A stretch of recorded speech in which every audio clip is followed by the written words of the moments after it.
नमस्कार, मैं हूं आपके साथ वक्ता दुबे और आप देख रहे हैं न्यूज कॉर्नर। देखिए, आज उस मुद्दे पर बात होगी जो काफी चिंताजनक बनता जा रहा है, क्योंकि इस बाजार में निवेशक अपना पैसा लगाए बैठे हैं और अब चिंता इस बात को लेकर उठ रही है कि निवेशकों ने जो पैसा लगाया है अब वो लगातार शेयर बाजार में डूबता जा रहा है। कारण क्या है, आपको कुछ चीजों से अवगत करा देते हैं। जैसे कि 1400 अंक सेंसेक्स नीचे तक टूट चुका है। 92 लाख करोड़ निवेशकों का जो पैसा था वो पूरी तरह से डूब चुका है। अब तक 30 साल पुराना जो रिकॉर्ड था शेयर बाजार का वो भी टूट चुका है। ऐसे में सवाल उठ रहा है कि क्या शेयर मार्केट क्रैश की तरफ बढ़ रहा है, क्या उछाल आने की संभावना है, या आगे आने वाले कुछ महीनों तक इसी तरह की चिंताएं बरकरार रहेंगी और नीचे जाएगा बाजार। यही जानेंगे। हमारे साथ भास्कर जी हैं। भास्कर जी, क्या लग रहा है, बाजार टूट की तरफ बढ़ रहा है और अगर बढ़ रहा है तो उसका कारण क्या है?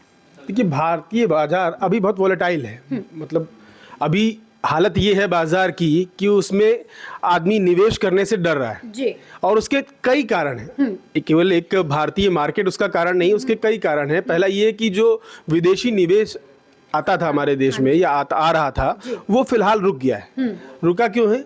ट्रंप ने टैरिफ के अनाउंसमेंट कर दिए हैं। ठीक है कि हमारे भारत पे जितना टैरिफ वो लगाएगा उतना टैरिफ हम लगाएंगे।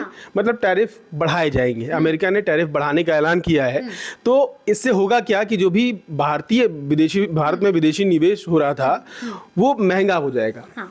तो उससे लोग बचने के लिए यहाँ से पैसा निकाल रहे हैं मार्केट से, जिससे मार्केट धीरे धीरे गिर रहा है। और 1996 के बाद ये पहली बार हो रहा है कि मार्केट लगातार 5 महीने से गिर ही रहा है। एक दो शेयर्स को छोड़ दीजिए तो बाकी हर शेयर जो है वो अपने 52 हफ्ते के निचले पायदान पर पहुंच चुके हैं या उसको भी तोड़ चुके हैं। आप कभी शेयर मार्केट में अगर इन्वेस्ट करेंगी तो उसमें 52 हफ्ते का हाई 52 हफ्ते का लो दिखाता है जी। तो मेरे जितने भी शेयर लगे हुए हैं वो 52 हफ्ते के लो से भी नीचे हैं। तो उसको एक्सप्लेन कर पाना मुझे भी मुश्किल है। लेकिन फिलहाल जैसे अभी आप देखेंगी तो जो निवेश हमारे देश में आना था उसका बहुत बड़ा हिस्सा चीन में जा रहा है। क्योंकि चीन के लिए ट्रंप ने अभी तक कोई टैरिफ अनाउंस नहीं किया। ठीक है, अगर ट्रंप चीन के लिए भी टैरिफ अनाउंस कर देंगे कि वहां पे हम टैरिफ लगाएंगे तो शायद वो पैसा बट जाए आधा आधा। तो क्या लग रहा है आपको, ये स्थिति कब तक सुधर पाएगी? कितना वक्त लग सकता है या क्या सुधार की गुंजाइश है? किस तरह का निवेश होना चाहिए, किसे निवेश करना चाहिए, किस तरह से भारत का जो बाजार है उसे सोचना चाहिए जिससे कि जो हमारा पैसा डूब रहा है उससे हम उबर पाएं? नहीं, कुछ इसमें घबराने की जरूरत नहीं है। शेयर मार्केट हमेशा से ऐसा ही रहा है। कई बार मंदी और तेजी का दौर उसमें दिखता है। तो ये उनके लिए अच्छा है जो शेयर मार्केट में निवेश करना चाहते हैं। इस समय अगर वो निवेश करते हैं तो आने वाले साल 2 साल 5 साल में उनको फायदा होगा। और जो पहले ही निवेश कर चुके हैं वो तो बराबर करने में लगे हैं कि कुछ बच जाए हमारा। तो अभी निकलना शेयर मार्केट से बेवकूफ़ी होगा। जो घाटे में है वो अभी चुपचाप अपना पैसा वहाँ बचा के रखे। और जो निवेश करना चाहते हैं उनके लिए ये एकदम परफेक्ट टाइम है। क्योंकि हर शेयर लगभग अपने सबसे निचले पायदान पर है और उसमें अगर निवेश किया जाएगा तो आने वाले टाइम में साल 2 साल में उसका फायदा हो सकता है। मैं मार्केट एक्सपर्ट नहीं हूँ, मैं केवल अपनी राय बता रहा हूँ। देखिए, ऐसा होता रहा है अब तक। ये जो स्थिति आप देख रहे हैं, क्या ये क्रैश मार्केट की स्थिति दिख रही है? नहीं, देखिए, क्रैश मार्केट क्रैश की स्थिति तो है ही। लेकिन जो मुझे लगता है जो आप कहना चाहते हैं कि क्या ये मंदी की आशंका है, वो नहीं है जी। अमूमन ये होता है, आप देखेंगे तो आप पिछले कितने भी साल के ट्रेंड्स उठाकर देख लीजिए, जो विदेशी निवेशक होते हैं वो नवंबर के एंड से जो है बिकवाली शुरू करते हैं। क्योंकि उनके यहाँ वो दिसंबर जो है और आधा जनवरी वो फेस्टिव सीजन और फेस्टिव मंथ्स होते हैं, तो वो यहाँ से पैसा निकालते हैं और जो है अपने वहाँ फेस्टिवल्स में एक्सपेंड करने की कोशिश करते हैं। वो होता है। लेकिन वो फरवरी के आते आते या जनवरी में 15-20 जनवरी के बाद से इन्वेस्टमेंट वापस से शुरू हो जाता था। इस बार वो ट्रेंड भी नहीं दिखा है। इस बार लगातार पैसा निकलता ही जा रहा है मार्केट से। और इसी का रीज़न है कि जो सेंसेक्स हमारा एक टाइम पर 85,000 पर था वो आज 73,000 पर है। बिल्कुल। लगातार 5 महीने से डिप आ रहा है, जो 96 के बाद, 96 का दौर हम सभी को पता है भारत के लिए बहुत मजबूत अर्थव्यवस्था के रूप से वो था नहीं। उसके बाद ये दौर आया है। लेकिन इसमें घबराने की कोई बात नहीं है। देखिए, एक्सपर्ट्स लगातार ये कहते रहे, जब भारत का सेंसेक्स 85,000 भी पहुंचा था तब भी जो मार्केट एक्सपर्ट्स थे वो ये कह रहे थे कि जो सेंसेक्स है और जो हमारा निफ्टी जो 24-25 हज़ार के आसपास जो पहुंच गया था, वो ये लगातार ये बात उठ रही थी कि मार्केट में उतनी पावर है नहीं और मार्केट खुद को बैलेंस करेगा, स्टेबल करेगा। यानी हमारे जो स्टॉक्स थे, मैक्सिमम स्टॉक्स ओवर प्राइस्ड हो चुके थे जब सेंसेक्स 85,000 पर था। अब स्टॉक्स जो हैं वो अपनी एक्चुअल कीमत के आसपास आते जा रहे हैं, लेकिन जैसा भास्कर ने कहा कि 52 वीक्स का लो, यहाँ एक चीज़ ध्यान रखनी है कि अभी पैसा लॉस में निकालकर और लॉस नहीं खाना है, बल्कि ये राइट टाइम है पैसा और इन्वेस्ट करने का, कि अगर आपके पास और सेविंग्स कहीं पड़ी हुई है तो उसको भी उठाकर अपने पसंदीदा जो मजबूत कंपनियां हैं उनके स्टॉक्स में लगाइए और फिर कुछ वक्त के लिए उस पैसे को भूल जाइए, उससे अच्छी कमाई होगी। जैसा कि अभी हरीश जी ने कहा, वाकई में समझने वाली बात है। निवेशक काफ़ी चिंतित हैं, उन्हें अगर उनके पास और पैसा हो तो बेहतर स्थिति अपनी करने के लिए वो और पैसा लगा सकते हैं। लेकिन भास्कर जी, ये मैं समझना चाहूँगी कि ये जो SIP होती है, जिस SIP को निवेशक निवेश कर रहे हैं, क्या SIP से भी उन्हें अपने हाथ खींच लेने चाहिए या SIP में और ज़्यादा इन्वेस्ट करना चाहिए? किस तरह से ये पूरा काम करता है? देखिए, SIP भी शेयर मार्केट पर ही बेस होती है। वो इक्विटीज आप नहीं खरीदते हो सीधे, वो अलग अलग कंपनीज आपके लिए इक्विटीज खरीदती हैं। हाँ। तो SIP भी शेयर मार्केट गिर रहा है तो गिरेगा। ठीक है। अभी किसी भी SIP में आपको फायदा अमूमन नहीं दिख रहा होगा। तो शेयर जब बढ़ेगा, SIP में जितना ज्यादा इन्वेस्ट अभी कर देंगे तो वो आपने शेयर में ही इन्वेस्ट किया, इक्विटी में इन्वेस्ट किया है, तो आने वाले टाइम में उसमें फायदा होगा। अभी जिसके पास भी पैसा है, अगर बहुत मजबूरी नहीं है तो शेयर मार्केट से पैसा निकालना अभी बेवकूफ़ी होगा।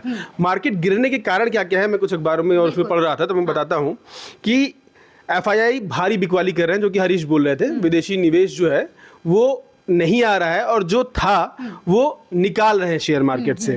दूसरा, अमेरिकी बॉन्ड पर बढ़ती आय। तीसरा, रुपए में भारी गिरावट।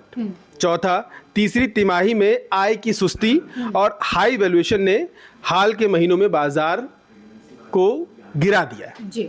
तो ये 4, 5, 6 कारण हैं सॉरी, जिनकी वजह से अभी फिलहाल शेयर मार्केट गिरा हुआ है। और हम जो बात कर रहे हैं, हम में सबका पैसा कुछ कुछ लगा होगा शेयर मार्केट में, तो दर्द हमको भी हो रहा है। इसीलिए हमने आज इस वीडियो को बनाया है कि आप लोग भी अभी जो पैसा लगा हुआ है शेयर मार्केट में उसको लगा रहने दीजिए, निकालने की जल्दबाजी मत करिएगा, वरना नुकसान ज़्यादा होगा। देखिए, जो आप इन्वेस्टमेंट की बात मैं अभी कह रहा था, आपने SIP की बात की।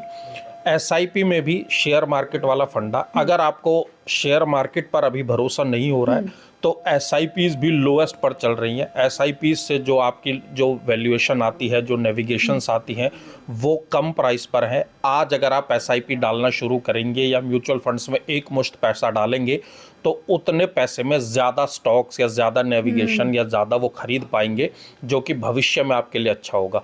और ये माना जाता है इन्वेस्टमेंट जो है वो 2 से 3 साल के लिए होती है, उससे छोटी इन्वेस्टमेंट SIP में नहीं करनी चाहिए। तो आज पैसा पंप करेंगे तो वो आगे आपको हेल्प देगा, रिटर्न्स देगा, ये होना ही है। अभी मार्केट में कुछ वक्त का लैप्स है, फिर वो बढ़ेगा। और जैसा कि भास्कर कह रहे थे, सेंसेक्स गिर रहा है, तो ऐसा नहीं है, उन्होंने रुपए की गिरावट की बात की, ऐसा नहीं है कि सरकार कोई कदम नहीं उठा रही है। रुपया 87 के पॉइंट को ना ब्रेक करे या उससे नीचे ना जाए। कुछ दिन पहले ही RBI ने जो है $3 बिलियन की डॉलर्स बेचकर, $3 बिलियन बेचकर जो है मार्केट में पैसा और पंप किया था कि रुपए की वैल्यूएशन 87 के नीचे ना जाए। स्टिल उसके बावजूद वो 87 के नीचे गई है। तो इसमें कोई दो राय नहीं है कि ट्रंप फैक्टर है, लेकिन ये ट्रंप फैक्टर हमेशा नहीं रहने वाला है। ट्रंप को भी पता है, पूरी दुनिया को पता है कि भारत जो है सबसे बड़ा बाजार है। सबसे बड़ा बाजार तो है ही, भारत की अर्थव्यवस्था बहुत मजबूत है। कोरोना के बाद से हमने देखा है, अलग अलग रिपोर्ट्स आई हैं। चीन की देखिए, चीन की इकोनॉमी क्लोज्ड है, तो वहां से मंदी की रिपोर्ट्स जनरली बाहर नहीं आती, लेकिन जिस तरीके से चीन के जो बैंक्स है उनमें पैसा कम हुआ कोरोना के बाद, हमने देखा कि चीन ने कई जगह, कई बहुत विस्तार की बातें है ना, कई जगह चाइना ने वो जो है हाँ, मैं लेट मी कंप्लीट, चाइना ने जो है उसको दूसरी जगह जो लोन दे रखे थे उनको जल्दी जल्दी वापस मांगना शुरू किया। तो इस सब ने बताया कि चाइना बहुत मजबूत है नहीं। और भारत कितना मजबूत है ये आप ऐसे समझ लीजिए कि आईफोन के जो पार्ट्स जो है, जो अब तक चीन में बनते थे और पूरी दुनिया में जाते थे, अब भारत में बने पार्ट्स चाइना यूज करने पर मजबूर हो रहा है। इसका मतलब ये है बाजार को कैप्चर कर रहे हैं। इसका मतलब ये है कि चीन पर गिरा है, ये जो बाजार गिरा है ये जल्दी सुधर जाएगा। तो उम्मीद है कि शेयर मार्केट में अभी आप बने रहिए बिल्कुल। और तो जी। न्यूज़ कॉरिडोर पर भी। बिल्कुल। तो देखिए जिस तरह से हरीश जी ने और भास्कर जी ने इस पूरे बाजार की जो क्या स्थिति है वो आपको बहुत बेहतर तरीके से समझाई है, तो कृपया निवेशक जिसने भी अपना पैसा इन्वेस्ट किया है वो जल्दबाजी ना करें, इसमें आप बने रहें और आगे आने वाले वक्त में ऐसा नहीं है कि मार्केट उछाल नहीं मारेगा, मार्केट में उछाल आएगा, आपका पैसा भी बढ़ेगा और आप निश्चिंत हो जाइए। साथ ही साथ बाजार में बने रहने के साथ साथ आप न्यूज़ कॉरिडोर्स के साथ भी बने रहिए। नमस्कार।